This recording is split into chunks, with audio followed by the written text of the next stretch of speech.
a diginin biton fima inga na soro ki mo kura de ima dedika abonné anga page sanfé follow yani ga video in la dedi damé kanana nyana ki abonné ibe video in aimé obe fanga di video ma ani ga courage do ana anga barala kana nyina ka cloche de notification activé obato amana video création fait labo ibna na ba kalama.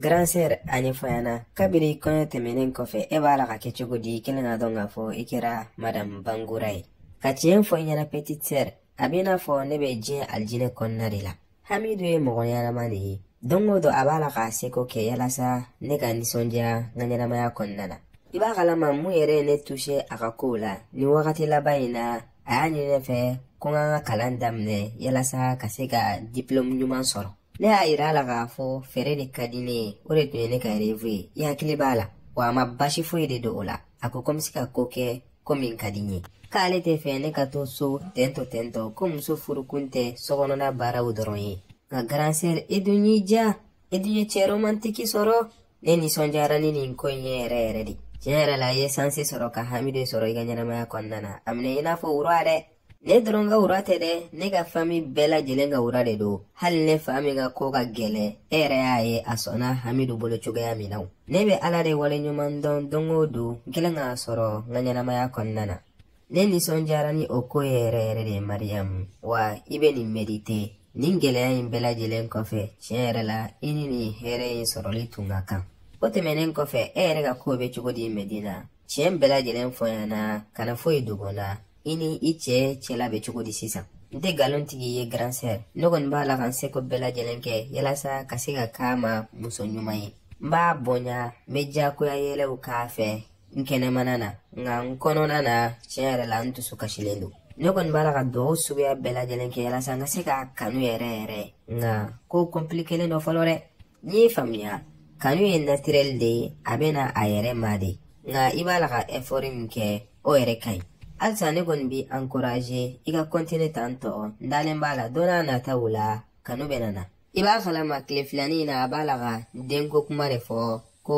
abefe anga fami soro nyofe nga Mariam la ne mala be den soro kama kadaka akanu ma don duskuna kase o degere mafolo ka den soro kanto nin condition ina abina fo ne bala kan yere de janfa ne ga kuma la yini famia ne bala gila bika nga ere fana ki yere bla a place la ashi de bala kataga amako de bedina furu tono e den soro de ne ta fo iki yere force de Madina nga iga nga I hakili jagabo kosobe koina iga na banko ima kategori ma nga ana hakili wira nyona doni awo iye chenfo mda na wakati din yere ma kan hakili jagabo kosobe iniche iga ladilika una wakati be ladilika nyuma ole bibolo kudiano ote foli koye abla ikuna ikelente furu inkondana nemna na kea ikama wakati be memu faraoka seli ika doauke ala de taye duskunye absega ayelema wakati bela jelena nyame ndemso yerebe mi kabiri nana mai atara kala yorola ere ba donga fo abe bag de kenyina wala tanta bulu courage bare bala ame doauke ala ka bagi soroli no yayi ala go do mine nyeba la chuga mina nama bagi ngoni soro mo shite lafia amna na soro nkoromso chen foyana Abdoulaye iga ko be chugo di ni wakati ina chen rere la nga ko kan yere de ni wakati la bayina atina fo kuma kan doronde nduskula lafia le yere de do ere du iga ko be chugo di ni wakati ina nere fana ka ko kan yere de wa nana ni kibare duman bare ka fo inyara na afon fayana ngo ne labena mariage kama ngo mbefe ka furu erema ngone kele ngo kuma info ni ya nyeda ye ni sonja bolo ite dala onye na ere de ifat me fe gani kuma ime aklo konna na kako binye nga ko fo ide teke a wakati nye ayere mo ke gumane mbajiya aba famia ni ne ere fana ka kote ne nga fami kuna foni anayi unison jara kosobe ne ba ere be fe ani ka nyoyi e akinata e mune okola iba ka nyoyi kadiye nga ne serane ne donde ani mbala ka malo ya fana kadaka nimna na keshen folo de ne ni nche mba ka nyoyi kanana joro okola ere ne ba sumale no mo kono na njele ne do kabiri aga nyoyi don folo ndale mbala amnana ikanu ola ifse ki hakili sigi okola abse ga nyoyi shini obebe imawa aw bashi foyi t'a la an bɛ se ka ɲɔgɔn ye sini tan bɛ n bolo. A bɛɛ lajɛlen ɲuman mina na tɛmɛ kana na jɔrɔ yɛrɛ. O tɛmɛnen kɔfɛ fami fila fana bɛ fɛ ka ɲɔgɔn ye ka furukow organiser. Ne kɔni hakili sigilen don wa n dalen b'a la k'a fɔ ko in bɛɛ lajɛlen ɲuman mina na tɛmɛ. Bashi foyi t'a la ɲaamɛ ne yɛrɛ pereselen de don nin kɔɲɔ in ka kɛ yalasa ne ka kɛ i muso ye. Ne fana kɔrɔtɔlen de don i ka kɛ muso ye. N b'a jigiya an bɛna ɲɛnamaya duman kɛ ɲɔgɔn fɛ. O tɛmɛnen kɔfɛ e ni jɔn de tun ye maci lajɛ ɲɔgɔn fɛ ka d'a kan ne y'i wele su kɔnɔna bɛɛ lajɛlen na nka i ma sɔn ka n ka appel ta. Ne ni n terikɛ kura in de ye maci lajɛ ɲɔgɔn fɛ banki directeur in kɔni ale tun b'a la ka pari de supporter. Ne yɛrɛ kɔni bolo pari ye nin finale in san yɛrɛ de. Ka d'a kan ni e yɛrɛ tun ye Inter jouer cogo ye i b'a fɔ Inter min ye Barça ci o Inter tɛ nin ye. 5-0 Ligue des Champions finale la hali u ma occasion kelen sɔrɔ. Ngoni u ye terrain kɔnɔ i b'a fɔ sɛ min fan cira a kɔnɔ. Ni ballon b'a la ka taga u ka kanda la hali u tɛ boli yɛrɛ. Ne fana ye nin kuma kelen de fɔ nka san damadamani tɛmɛnen kɔfɛ an bɛna ko tiɲɛ dɔn. N'a y'a sɔrɔ u y'a san de walima u gagnera la yɛrɛ de. An k'o bɛɛ to yen nɔ kɔngɔba de bɛ ne na i bɛ taga ni yɔrɔ dɔ la ka ladumuni wa. N'o de ka di ye baasi foyi t'a la i bɛ fɛn o fɛn fɛ n b'o san ka d'i ma. Bi n bɛ nin ladumuni i n'a fɔ masamuso kɛcogoya. I b'o fɔ yan nɔ nka n'i ye facture ye i bɛna na kasi dɛ. Kana na jɔrɔ o ko la hali ni n bɛ restaurant mina nɔgɔw de ko yalasa e ka dumuni kɛ n b'o kɛ. O don dugusajɛ. I bisimila n denmuso tiɲɛ yɛrɛ la i ka yeli diyara n ye yɛrɛ de ka d'a kan a bɛ wagati bɔ n bɛ fɛ k'a dɔn muso min b'a la ka n denkɛ hakili yɛlɛma. Ne ba i ni ce kosɛbɛ i ka nin kumakan duman ninnu na. Ne yɛrɛ fana nisɔndiyara n'i ka ɲɔgɔn ye n tun bɛ fɛ k'a dɔn mɔgɔ min ye ne ka wura bange ka na diɲɛ na. Tiɲɛ yɛrɛ la aw ka nin furu in diyara ne yɛrɛ de. O tɛmɛnen kɔfɛ i masaw ka ko bɛ cogo di? N b'a jigiya k'a fɔ baasi foyi t'u la.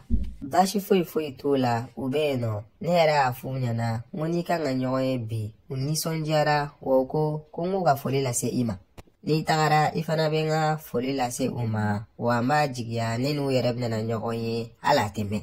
N'i y'a ye n y'a kanu an ka ɲɔgɔn ye bi a kun ye yalasa ɲɔgɔn dɔn de ka tɛmɛ ani ɲɔgɔn cɛ. N'i ka laɲini faamuya ne ba nka ka kuma tiɲɛ fɔ n ɲɛna i yɛrɛ yeli tun ka di ne ye nka ne tun sirannen tun don dɔɔni wa n tun b'a la ka maloya dɔɔni. E yɛrɛ b'a kalama mɔgɔ ni i bɛlimɛrɛ ka ɲɔgɔn ye siɲɛ fɔlɔ la a ma nɔgɔn. Ayi kana na jɔrɔ o ko la yɛrɛ n denmuso ne ka ko ma gɛlɛn n'i bɛ ne ka so a b'i n'a fɔ i b'i ka so de. En tant que i b'i occuper ne den na ka ɲɛ dɔrɔn problème foyi de tɛ tɛmɛ ani ɲɔgɔn cɛ. N y'a mɛn ne ba n bɛna hakili to i den na ka occuper a la yalasa problème kana tɛmɛ ani ɲɔgɔn cɛ. O tɛmɛnen kɔfɛ n denmuso ɲininkali de bɛ n bolo k'a poser i kunna. N bɛ fɛ i ka n jaabi tilennenya kɔnɔna la. Est-ce que e bɛ ne denkɛ fɛ kanu yɛrɛ de la wa walima i dɔnna ko in na ka d'a kan i fa de y'a ɲini i fɛ.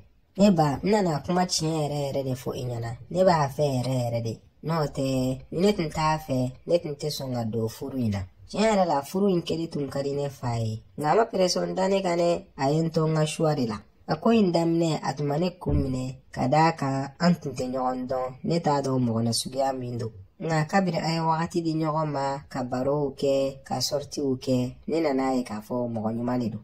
Alhamdulillah n bɛ ala tanu k'a wale ɲuman dɔn ne tun bɛ fɛ ka nin kuma in dɔrɔn de mɛn n tulo kɔnɔna na. Furu in tɛ cérémonie dɔn dɔrɔn ye dɛ contrat tɛ k'a fɔ a b'a signé si baara de don. O de kama ne tun bɛ fɛ k'a dɔn n'a sɔrɔ ko kanu yɛrɛ de bɛ aw ni ɲɔgɔn cɛ yanni ko in ka taga ɲɛ. Aw bɛ n den de aw ka hɛrɛ dɔrɔn de ka di n ye. N kɛlen ka jaabi dɔn n bɛ dugawu kɛ ala k'a ka furu ni si bɛn. Amina ne ba tiɲɛ yɛrɛ la i ka nin kuma ninnu ye n touché yɛrɛ de. Ne nisɔndiyara n'a ye k'a dɔn k'a fɔ ne ye buramuso ɲuman sɔrɔ i n'a fɔ e ɲɔgɔn na. Ne fana nisɔndiyara n'a ye k'a fɔ ne ye buramuso ɲuman sɔrɔ mun bɛ n den fɛ yɛrɛ. Bi tɛmɛnen kɔfɛ a dɔn k'a fɔ an ka so ye i ka so de ye i bɛ se ka na wagati min man'i diya wa i bɛ se ka ne minɛ i n'a fɔ i ba filanan.